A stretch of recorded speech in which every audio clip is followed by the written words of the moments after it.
Well, the primary challenge that local government are facing in the current market is the ever-decreasing purse brought in by budgetary cuts year on year. Pair that with an ever-increasing constituent demand for improved service and citizen experience, that presents an almighty challenge for local government in general. When you look at it from a technology perspective, the back-end IT infrastructure being a legacy estate results in a huge amount of cost inefficiencies, manual processes, and ultimately employee dissatisfaction.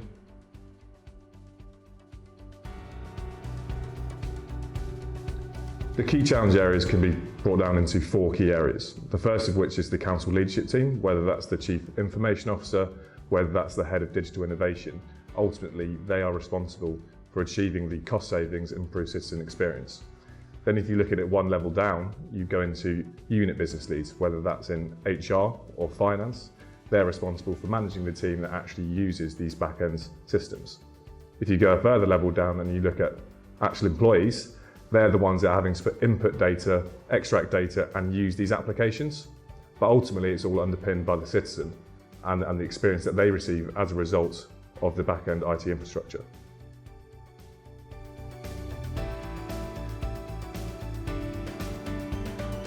There are 2 primary ways of addressing these challenges. The first of which is the Big Bang approach.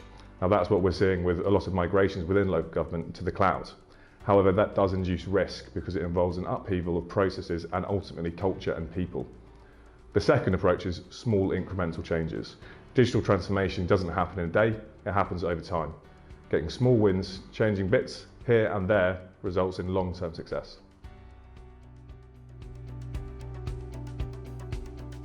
To put into an example, when an employee is looking to book their annual leave, they might have to go onto 5 different sites within their HR system, input 5 different data sets, and that process might take them 10 minutes. Within finance, when looking at budgeting and forecasting, you might have a team of 10 people working on 10 different spreadsheets which aren't talking to each other, and therefore that data isn't accurate and leads to ill-informed decision making. But there are simple solutions. So with our partnership with Oracle, we developed Fujitsu Faces.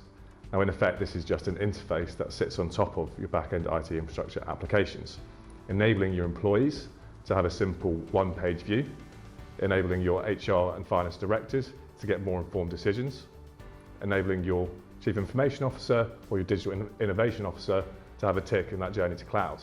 And all of that is at the cost of much lower value than a cloud investment.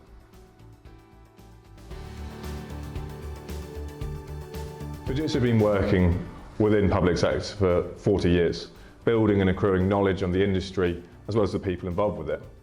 But on top of that, it's about building an ecosystem of partners, which allows Fujitsu to take a holistic view at the challenges that are faced. The way that we do that is through co-creation, and co-creation involves a partnership, where Fujitsu will bring the knowledge, experience and expertise of the technology, whilst the council will bring the knowledge and expertise of their citizens as well as internal processes.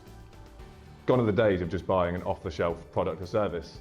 It needs to be bespoke, tailored and unique to that individual challenge in order to achieve sustainable results.